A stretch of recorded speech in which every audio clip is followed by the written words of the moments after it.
Hey there fellow YouTubers, welcome to another After Effects CS6 tutorial. My name is Buddy Blackford and we're going to be going over motion sketching today. So my computer just crashed. Actually my After Effects crashed for no reason at all I did was move my mouse around, so I gotta open up the project again.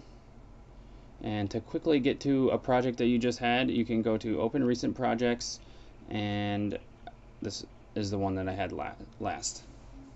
I mean, that's why saving is good. That's why I have the auto save on for every 5 minutes. If something random like that just happens, some of these programs they just crash all the time for no good reason.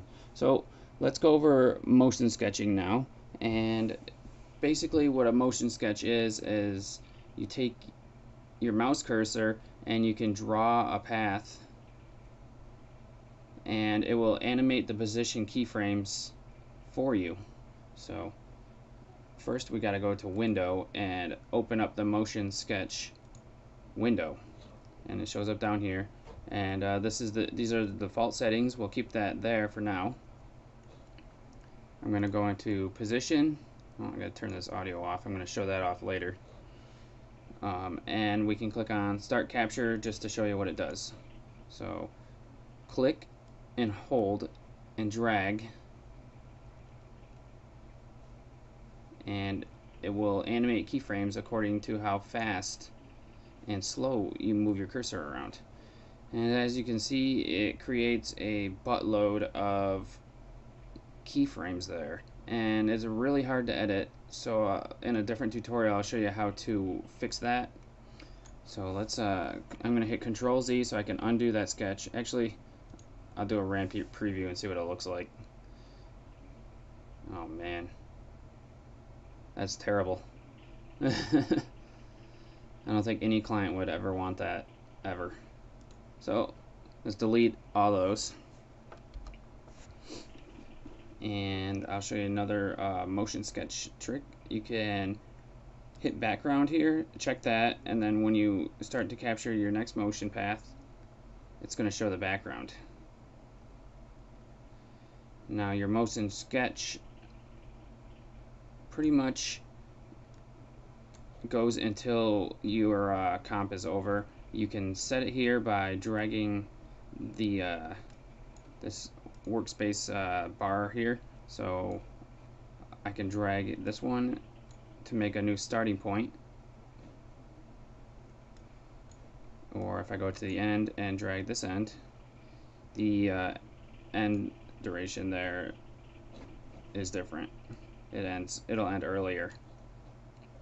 So I'll keep the background on. I feel like it's better to keep the background on unless you got a whole bunch of stuff, but I mean, you really probably would want references. So delete that, and then you can change the speed at which it captures. So if you're like fast with your mouse or have your cursor set to really fast or something, you can set the capture speed up higher or lower to adjust for how fast your mouse is.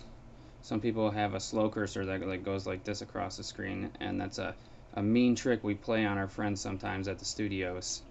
It's really annoying when you can't barely move it. It even moves slower than that. And then you have the option to smooth out ahead of time the motion capture. So let's add some smoothing into it, and I'll turn on my audio. Now when you start your capture, the audio will play along with it, so you can move to the music. Anyways, you can move to the music and make like audio based motion paths.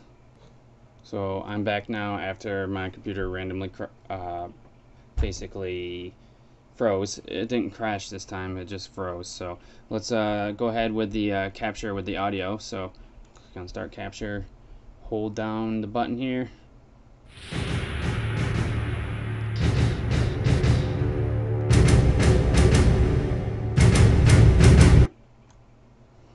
so there we got this moving to the music there that I picked. And we'll do a little preview. See if I even got close.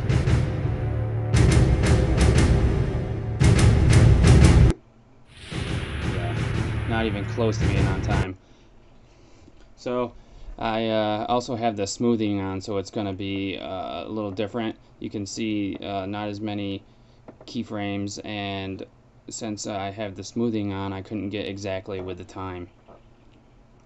I didn't have good timing with the music. Delete those. And